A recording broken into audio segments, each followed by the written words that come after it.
Two, three, one, two, three. We are here and we are live. Hi, guys. Welcome to our very first episode of Voices on Fire. I'm here. My name is Maria, and I don't know what else to say. Let's see. And my name is Carmen, and we have a special guest today. I'm Bella. Isabella. My name is Isabella. Hi. So, this is actually our very first podcast. If you're listening, thank you for listening to our very awkward introduction, but you learn as you go. We are here recording because one day, it sparked up as a conversation that we're young adults. We're Catholic young adults, and we as many we like to serve. And we noticed that every time after our youth group, we're conversating, and then one small topic leads into a long conversation, and we like to comadrear, so we're like, why not just record our conversations? If we as Catholic youth can come up with these questions, or conversations, then maybe others would be interested in seeing what young adults think. I don't know. Let's see. What do you like to say, Carmen? Tell them each of you like a mini bio, like how old you are, like I don't know. Who wants to start? Okay, so my name is Maria. I am currently 22 years old. I just graduated from Sac State with a major in psychology. I have been serving since I was, let's say, probably 8 years old when I did my first communion. They forced us to come to mass, and then naturally our parents just became interested in serving, and we started by being ushers, and then choir, and then next thing you know, we were altar servers, and we've just been kind of all over the place. And now I am, what would it be? Youth group coordinator. So I've just been in the church for a while, and I love it, and I wouldn't trade it for anything, and I love working with the youth. And now we're here recording our first podcast. Okay, so my name is Carmen. I am 23 years old, and I also just graduated from Sac State. Me and Maria, we were roommates for a bunch of years while in school together, and I also graduated with a psychology major.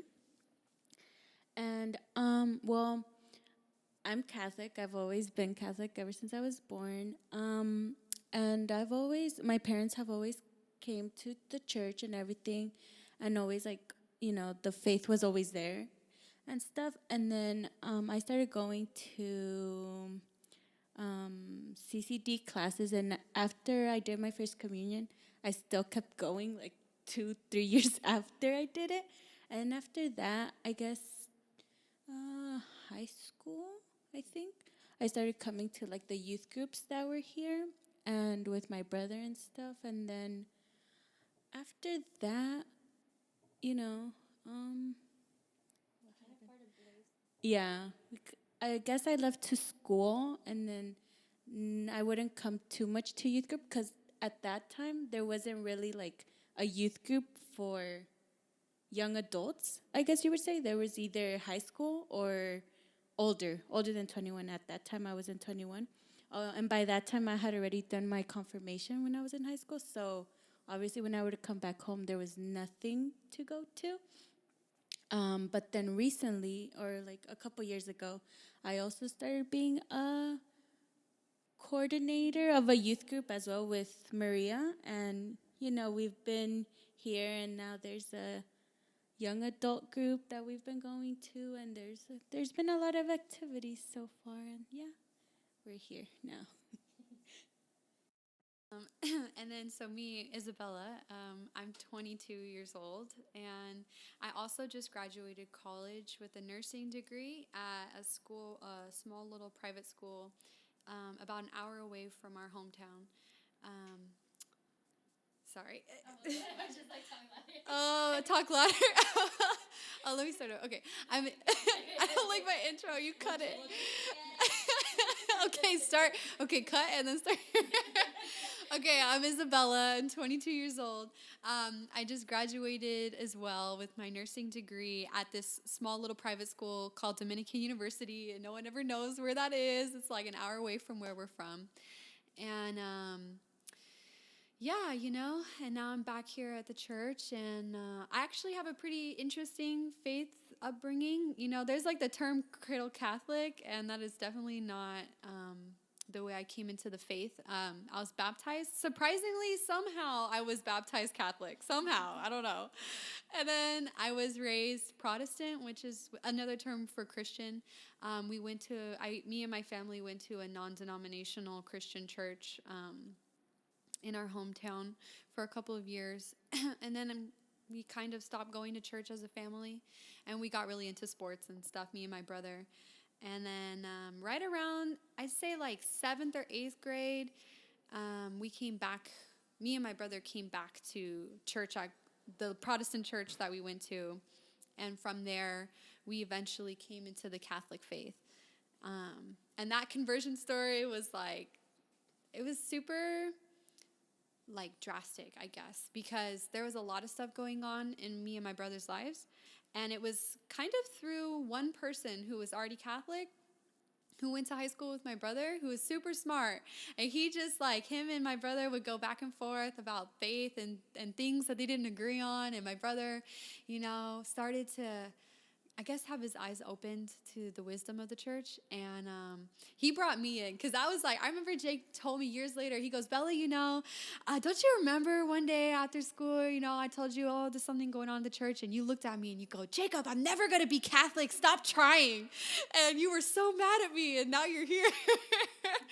And that was like around 7th, 8th grade. And then I started to go to mass with him eventually. And it was funny because I would go to morning mass with him at like 8 in the morning, but I refused to go to Sunday mass with him. I was so stubborn. I was like, no, go to Hills, like the other Protestant church. And then eventually, though, I became Catholic, and I actually went through the RCIA program, which is for adults. And I had my first Holy Communion and my confirmation together when I think I was 14. But the only reason why was because our father of the church, our pastor at the time, he had known me and my brother pretty well.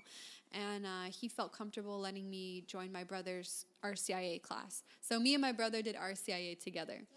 And and so, and then, I've always kind of been with the faith since then, So... yeah, now I'm here, and I do go to the young adult group, and that's how I know Maria and Carmen. And yeah, so. Awesome. This is actually the very first time that we hear Bella's conversion story. So thank you for sharing. So I think today's topic, Carmen and I were talking, and we're like, okay, what should be our first recording? And I was like, okay, well, let's start by how we got here. We are both, obviously, all three of us, we graduated this May. So I thought we could start with the conversation of how our college, I guess, experience was, obviously, being away. Although we weren't too far away from home, we were still away, and we weren't able to participate on our activities at our parish. So I guess I'd like for us to share a little bit of how that went down, our struggles, and how now that we just graduated and it's been an entire summer, how we are slowly coming back into our activities and all our projects. And I don't know, who would like to take the lead with starting off? Or I guess it could just be a conversation. A conversation? Okay, so let's go. It's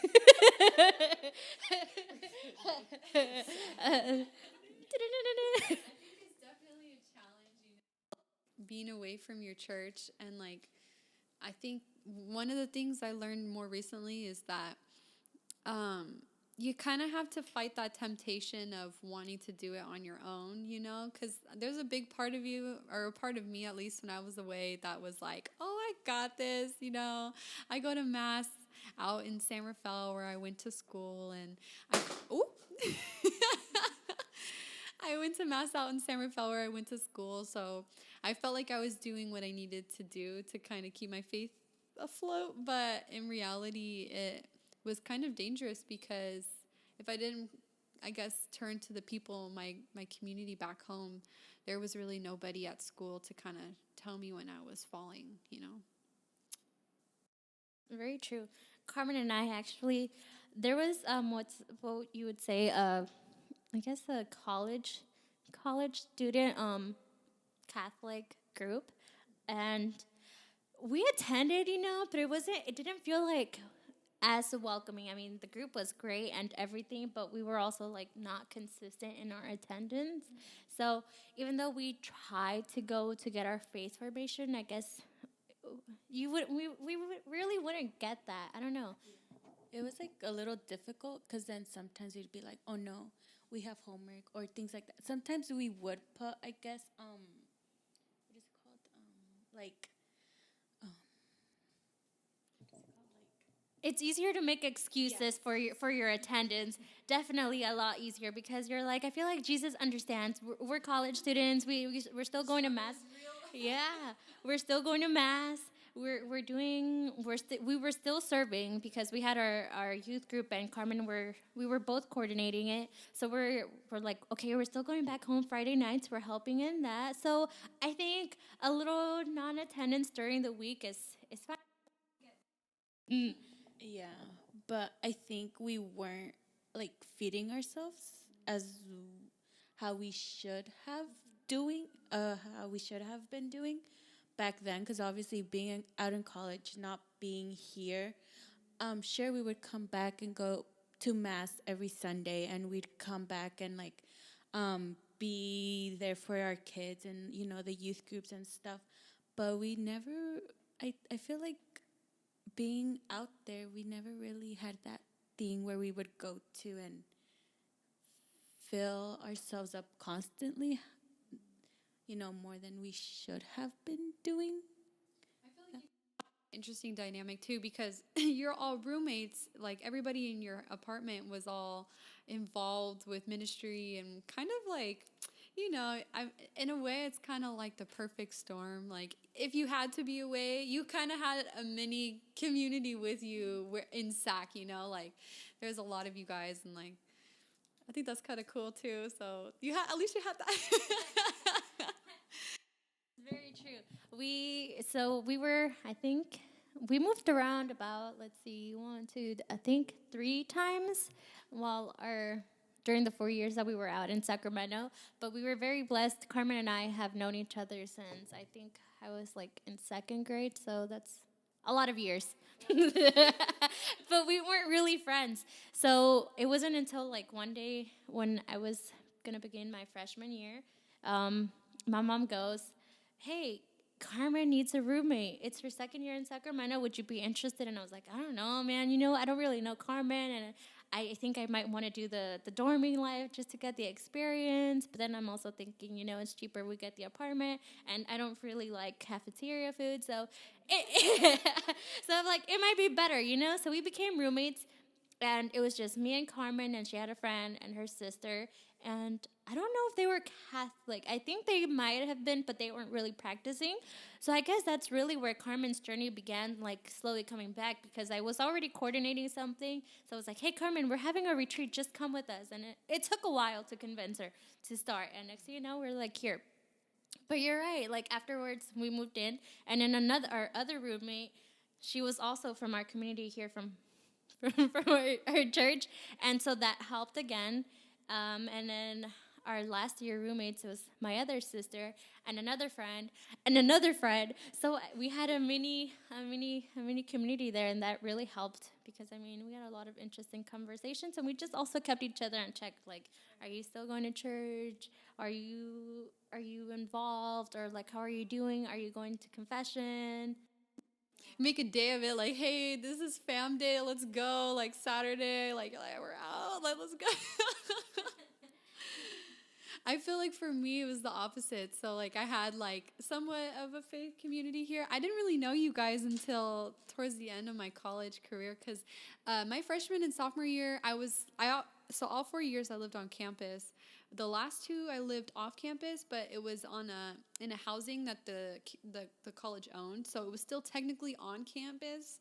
But But my first 2 years, I lived in a dorm, that typical college experience, like you're all on one floor. This school is like, it claims to be Catholic. I'm like, you don't deserve to call yourself a Catholic school because you were not a Catholic school. They had like, oh gosh, they had boys and girls on the same floor. So my room, so I had girls in my room. In my freshman year, I had 2 roommates in one room, and then we shared a bathroom with another 3. So it was 3 and 3 sharing one bathroom. And what they promised was that the other room that shared the bathroom would be the same gender. So at least I didn't have to share a bathroom with boys, right? But my neighbor across the hall could have been a two rooms sharing a bathroom, and they could all have been guys. So the fact that we were all on one floor was really a bad mix, And I'm not like, I don't know how to describe it, but it was just like, I wouldn't say it was like parties all the time or anything like that, but even just living in that environment, there's a lot of things you're exposed to. And so what usually happened, the RAs are really good about monitoring what happened in the halls, but there was a lot of off-campus things that would go on. And so like my roommates and stuff would be like, oh, let's go check it out, because you're freshmen, you're like, oh, you hear about a party, whatever, so you want to go see. But that was kind of the environment that, you live in it all the time, and you don't see the little things you start to get more relaxed about, right? Because I even remember when I was in high school I had accepted the school, and I was filling out the housing application of like because obviously I didn't know anyone going to the school. So it was like, oh, it's like a personality quiz kind of thing. And you're like, are you a morning or are you a night person? And I'll be like, oh, I'm more of a night person than a morning person, right? Like kind of trying to set you up with the ideal roommate based on what you select. And then it said, I still remember it said on one of them was like, are you religious? Yes or no? And it was like, put an X on this line on how religious, because it's a Catholic school, right? How religious would you claim to be if you are religious? And so there was the yes and the no. And I remember taking the X, and I was like, okay, Bella, where are you going to put it? And then I saw the yes, and I was like, okay, I'm not going to put it directly on top of the yes. I'm just going to put it a little bit to the side so they know, like I'm not just checking yes or no, but like I'm like right here, But then that wasn't really,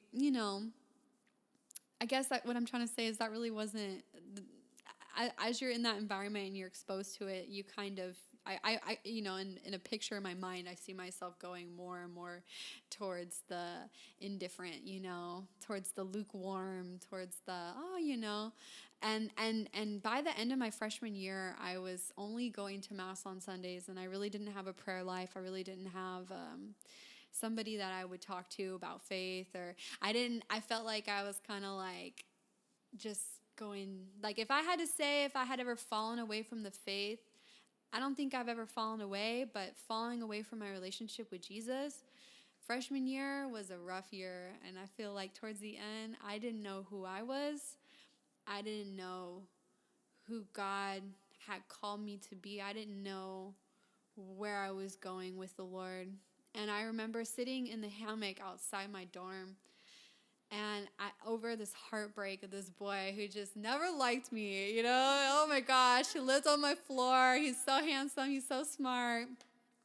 And he's like, I think he ended up dating my friend by the end of that freshman year. And I was like, oh my gosh. I was like, oh, and he knew I liked him too. I had told him. Oh, it was terrible, right? Oh, and we had classes together. Just terrible. And I remember sitting in that hammock and just like, Bella, like, who are you? Like, what are you doing? And like, kind of having like a crisis, like a personal crisis of like, you weren't the girl that you were when you came. And it wasn't a good change either. It wasn't. And even looking back on those photos, like my face, everything just looked different, My clothes got shorter as the semester progressed. It was like all modest clothing. And then at some point I had just realized, I don't know, I was tired of it. And I was like, I want to wear what the people around me, trying to make myself more attractive. Cause I'm like, maybe, he'll notice me if, I go with someone. I had like all these like cropped belly button tops, but they weren't like so cropped that it was like cray cray, but it was just enough that I was like, yeah, And lo and behold, though, like after that really dark period, and I wouldn't say it kind of resolved, but like right away, but it was a process of healing, you know. But I'd say by the end of my sophomore year, I kind of like, okay, woke up and I was able to get out of that nightmare, because it was like this emotion. It was like we were friends, me and this person. So it was like we were always around, and it was so toxic and unhealthy. But towards the end of my sophomore year, I had really felt like the Lord was really trying to heal those wounds, because I hadn't let him. I was like, shut off, but I was making my way back, and I noticed like with that healing, I started to donate and give away the clothes, the immodest clothes. It was like, I would just kind of look at it and I was like, oh, I like this top though. And then I would think about it, but you know what? This has no place here for me anymore. This doesn't belong here. And I had so much joy giving it away. That's the thing. I had so much peace giving it away. And I feel like for any listeners out there that might be going through something similar right now, to just know, like, healing is a process. And, I used to get mad at myself because I would see him and I would get these feelings all over again. And I'd be like, Lord, like, what do I do? Like, why does it keep happening? Why do I keep letting myself down? Why do I keep falling again, and just like thinking I was falling for him, but really I was just like falling into that broken, insecure little girl that I was, that just wanted somebody to notice me, And I realized like the Lord noticed me, like I didn't have to fight to be loved by somebody that wasn't meant for me, And at one point, one of my close friends, and I love her, but I wish I could see her. I haven't seen her in so long, but she's going through something herself. But one time, she's coming out of a really bad relationship during this time. And I remember her sitting in my room, and she was just like not okay. And she's telling me about the breakup, and they had done things, right? They have been sexual with one another. And she was like, we're going to get married. She's like, we were looking at houses on Zillow. Like it was like a thing, She was like, oh, he's going to cut hair. He's got his plan. Me, I'm going back to school, because she wasn't in school. And she was just, she thought she like was in love with this guy. He was the one for sure. And I just remember looking at her and go, you know what? Because she was just a mess. And I just looked at her and I said, you know what? The Lord loved you too much to let you be with this person that he has not chosen for you. You know what I mean? Like, he just loves you too much to let you stay in this bad relationship, because it had changed her. And like, when you're with your friend, you can, but it's hard to like kind of sit down with them and be like,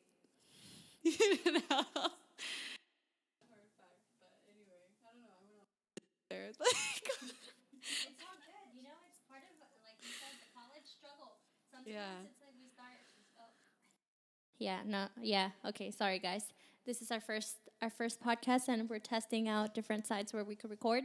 But just bear with us, But yeah, like we were saying, this is part of the college struggle. Like sometimes there's different phases. 4 years seems like a lot, but it goes by so fast, and it's crazy how many different things happen, like good and bad. How many like anxiety attacks you get and everything because it gets to you, whether like there's different schools and obviously they have different standards, but sometimes we procrastinate, and then towards the end we're like, oh my god, why did I do this? We don't print it. It's like dating is obviously a topic that we want to get into like later on, because I think we have very different, within our own group of friends, we have different dating dynamics. So stay tuned for that. But yeah, I think one of the reasons why we wanted to talk about college, our college life, is because often, I don't know if this happened to you, like we would get the question of, how are you able to manage so many things? Like obviously Carmen and I we're both psychology majors. Sometimes that can be rough because you have to do research hours and everything. And then we were also involved in different clubs. Not that many, but it still makes a difference. Clubs on campus. And like I said, we managed the youth group here, and Carmen and I were fully at the time in charge of it. So we were down to like creating the program, running it, doing everything, like starting from the bottom and just doing everything. And back then it was just us two with, like I'd say, some people have a larger youth group, but teens are hard to work with, you know. And if it's just two, it could be hard. So we did that. We've also both been in long term relationships, so that's another thing that you had to manage. I worked at for like 2 years in college.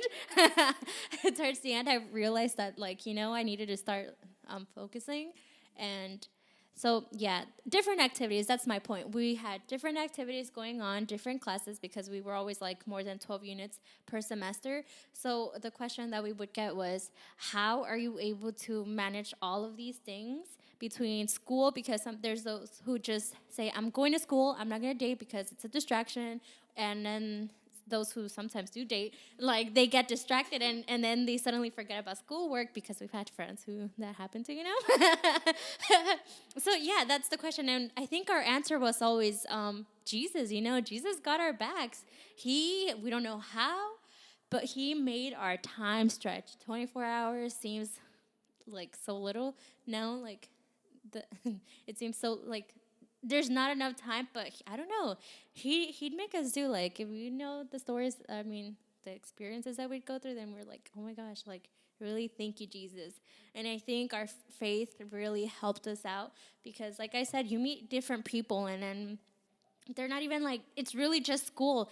And we had the same classes and everything, and they're telling us like, oh my gosh, we're struggling, like, I have no time, I have all this homework to do. And they're like, really, you're only like, sometimes they were taking different units. And I guess I understand, like, obviously different people are capable of different things, but I mean, when we tell them all the things that we were doing, that's where they would get confused. Or that's where I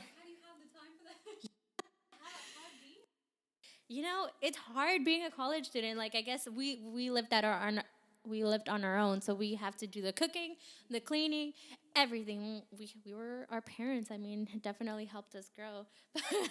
Yeah, but yeah, that's where I'm like, I guess the difference sometimes, when you could tell the difference between a student who has any form of faith and those who don't, because the anxiety is you know, we're anxious, we're like, okay, it's time to go to adoration and just like surrender it all to the Lord. And or like, yeah, or we're like, okay, Jesus, you know, today's gonna be a stressful day, just take care of everything, like, you got me. Or like, oh my gosh, there would be times where I would be driving to school and I'm like, how am I gonna get all these things done? And I start to like get anxious, but then I'm like, you know what, really, like, Jesus will, whatever needs to happen will happen. And if you can't get things done, then it's fine, you know. But by the end of the day, I'd be able to get all my to-do list done, and then plus more. So that's where I'm like, Jesus, you the real one. Peace that comes when you know you're doing God's will. And I don't know if you discern your career with the Lord. I mean, I think there's an element that kind of goes into it, you know, and just like, I remember that was a discernment for me, because I was kind of torn between social work and nursing. And I have a journal, and like, I look back on the journals that I would write to the Lord, just kind of asking him, you know, like, hey, like, what is it that you desire, you know, like, is it okay to do this? Is this what you want from me, you know? So um, I don't know. I think there's just a certain peace that comes knowing that you've kind of discerned that with him, and he's giving you those graces that you need to just do what you've been called to do. So, I mean, there's so much that you can do with what you guys have done with your degrees. So I think it's really neat that you're both kind of like, you know, you're I don't know, Carmen, do you have something you want to share? Um, well, yeah, I guess taking it back with like living together with people that had like, that were all Catholic, and we pretty much grew up in the same community ish. And obviously, living together, we got to know each other way more. And it did help, I feel like, being there with people that you knew, and that they were like actually like reliable people that you could like talk about things like this, like your faith or whatever. Or like, yeah, sometimes we would get asked like, how are you so happy? Or why do you look happy? And I'm like, well, because I don't know, because I'm happy or I'm smiling, I'm sorry. But honestly, it's because of, of the Lord. And like, honestly, like, you would wake up and like, or not even wake, like, come back from a whole long day and then still have a bunch of work to do and assignments, and you're like, how am I going to get this done? I don't think I'm going to get this done. And the anxiety starts building up and you're like, wait, no, okay, Jesus, you got me. Like, let's do this together. And at the end of the day, or even by the next day in the morning, no sleep, no nothing, we'd wake up, we'd go to class, we'd go run and go print our things because we'd wake up late. And then at the end of the day, we'd make it to class, turn in our thing, and we'd get, pretty. Carmen and I, we procrastinated, but we were like, our homeboy Jesus, I guess that's where our faith, it's like, we're just like, Jesus got us, because sometimes, you procrastinate, but at the end of the day, we got our homework done, and we'd submit our files, and then we get our grades back, and then we're like, A's, B's, and we're like, oh my gosh, like, thank you, Jesus. We would be shocked, man, the grades we would get. Like, no, honestly. Sometimes we legit, like, I would drive because at the time Carmen didn't know how to drive. And, like, Carmen, she was more responsible than me. Yeah. What would happen? Carmen would have my laptop, and then I'd be like, okay, Carmen, can you read the sentence? And then she'd read it. And then I'd be like, okay, type out this next. And then she'd be typing out, like, the end of my paper. And then we just, like, towards the end, we would go print it and run it. And that was a lot of the times, like, this last semester, because we had a 7:38 a.m. class, and, like, it was, but I think our professor, he was adorable. He was this old little man, and it was a controversial in psychology class. But it was interesting because I mean that's a whole other story. The conversations of abortion, a lot, a lot of the things. Like it would even spike up conversations between Carmen and I, and it was just very interesting to see the different points of views that people have. You could tell those who were more within their faith, or those who were more just open-minded, which there's nothing wrong. We respect people's different points of views. But yeah, what were we talking about? Another thing too, I wanted to touch on. I remember a little bit before you were talking about the differences between people who are dating in college and how that can be a struggle. But like, I don't know, there's something about to speak for all the single Catholic women out there. Because you both have been in long-term relationships. How long have you guys been with your people? My anniversary just passed like last week, I guess. Yeah, 6 years now. 6 years. Hey, you, Carmen, how long have you? Mine, we started dating in 2014 in November. So almost 5 years. Yeah. It's a lot. You guys put in some time. That's beautiful though, but to my single sisters out there, just to say, sometimes the Lord calls us to walk with him and to just kind of, I guess, allow him to form us as people, as with our identities, I guess, without a relationship. Because like for me personally, I think I needed that. I needed to be single. I needed to let the Lord kind of tell me who I am, because I know the way I was, and I think I would have really, if I had been in a relationship in college, I think I would have really formed my identity around what that person thought of me, right? Or what they wanted of me. And so I remember after like that toxic friendship ended, it never actually got to the point of relationship. I was like, who's here? Yeah, you're gonna guest feature. No. I remember just telling the Lord, Lord, I'm not ready to date. I just remember school being so demanding, nursing school. For all of the listeners out there that are thinking of going into nursing school or are in nursing school right now, all I gotta say is, hi, Neto. That's our interruption. No. For all the people in nursing school or thinking about it, or in any kind of healthcare, I mean, the struggle is real.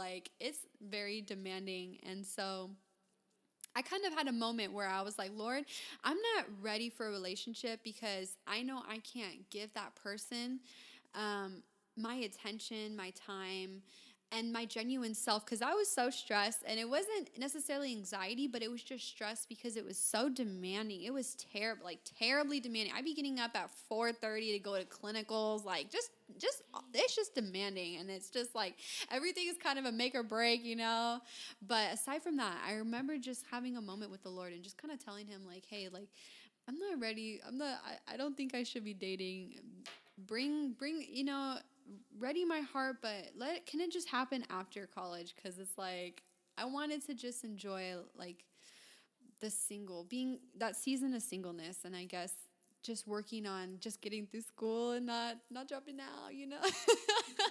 Think that's where it like comes to trusting the Lord and just like trusting the process. Like obviously you mentioned discernment, and everyone like if there's any younger listeners who are like I'm almost graduating high school, like I don't know what I'm going to do, like just just trust. That's where they say trust in the Lord, and sometimes we're like, yeah, we trust him, but it's hard to like legitly say like, Jesus, I trust that whatever I'm going to do, like that you're going to help me. Obviously, like you're going to give me the tools to get there. And let me just tell you that Jesus works in very mysterious ways, and obviously our experiences, they're there for, I don't know, they happen for a reason. Like you say, like you had to walk up alone, or like staying single. And I think I don't know, life is rough. There's many, there's many experiences that are going to they're gonna shape you. Like sometimes you get that moment of loneliness, and like I know that's part of me. Like I had that struggle, but I'm like, you know what? Like when you start to question, you're like, why is this happening to me? And then I look back to my major, and I'm like, you know, psychology. Maybe I want to go into counseling or something. I truly believe that my experiences, they happened for a reason, so that I'd be able to be more understanding. Like if I do choose to go to the therapy field, then I'm obviously going to be more be able to relate more to the patient than as opposed to me just being happy my entire life, and then I'd be like, why is he like sad? You know, like I don't know. You're bringing life experience to the table. Yeah, life experience to the table, because I'm like, I don't know, we cut that on the other microphone. But yeah, I guess that's like a good way to end it, because I think we're going into like a longer a long podcast, almost 40 minutes. Keeping it all in, because we watch, Carmen and I love to hear podcasts, or sometimes even watch them on YouTube, and I like it. It's genuinely a conversation. Sometimes now the world that we live in, People could be like doing dishes or like I don't know, chores and stuff, and you listen. I mean, that's soothing to me. it is, and sometimes you just feel like you're engaging. I mean, I'm telling you, like the whole idea of this podcast started because, well, I was on my way back from Lake Tahoe, and then I was like in the car, and I think this thought came from Jesus, because it was like, I don't know, it just said like start a podcast, and I was like, what? Like, okay, but it's because we get out of our youth group, we meet Friday nights, and it's like by this point it's a lot of coordinators, and I think we all love to talk here, and we could keep talking and talking and talking and talking. So yeah, we'd be outside of our where we meet, and we'd be there for like an hour, and then 2 hours, Like hanging out in the parking lot. and just talking and talking and talking, talking about life, talking about our faith, talking about everything. And like, yeah, we talked about this podcast being something like a conversation we could have with like other people, other young adults, other teens, or other people that are maybe going through similar things, or maybe just want to know how it is that, you know, we are living. Or like people they can relate to. Like of us out here, like we exist. There are normal Catholic people. not alone. You know, Catholics get bashed on for so many things, and I think that's also one of the reasons why we wanted to start this, because you know, you hear like, I don't know what it's like in other people's churches, but you hear, oh, we're at the youth at, and we're like, we're right here. We're literally right here. We're 40, but we're here, you know? And we're like, we're right here. So it's like, if I don't know. There's plenty. I mean, before starting this, we're like, okay, let's Google like Catholic YouTubers or Catholic this, like young adults, and there's nothing really out there. So we're like, our voices need to be heard. And I think if Jesus gave us this opportunity and he like, it was hard. This has been a podcast like in planning for like 8 months now. And we're finally starting. So we're like, maybe, we're trusting. We're trusting. If this fails, it's fine. It's Gucci, we tried it.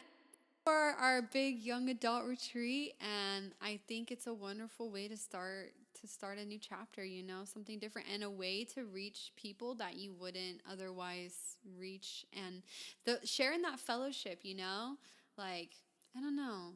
I think it's a wonderful way to do that, and I think that we are this generation. Like, this is, I don't know. I think this is the start of something really cool. So. Time. Yeah. Hug me on again if you want. And I'm sorry for the awkward intro. That in, by the way. Well, yeah, thank you guys for listening in. I don't know if you want to say anything else, Carmen. Let's see. Thank you guys for listening, and I guess we'll see you guys next time. If you made it out this far, go ahead and, I don't know, cue applaud sound. Yeah, thank you. I don't even know if we even mentioned our podcast title. Did we? I don't know, but here it is. Thank you guys for staying. Thank you guys for listening to Voices on Fire. And make sure to stay tuned. We don't know how often we're gonna post, but we have a pretty cool lineup happening. Thank you, Bella, for coming and sharing your faith, a little bit about I don't know, yourself. And yeah, there's plenty of conversations to happen. So yeah, thank you guys for listening, and we hope you liked it and that you listened to our full 40 minutes. Bye.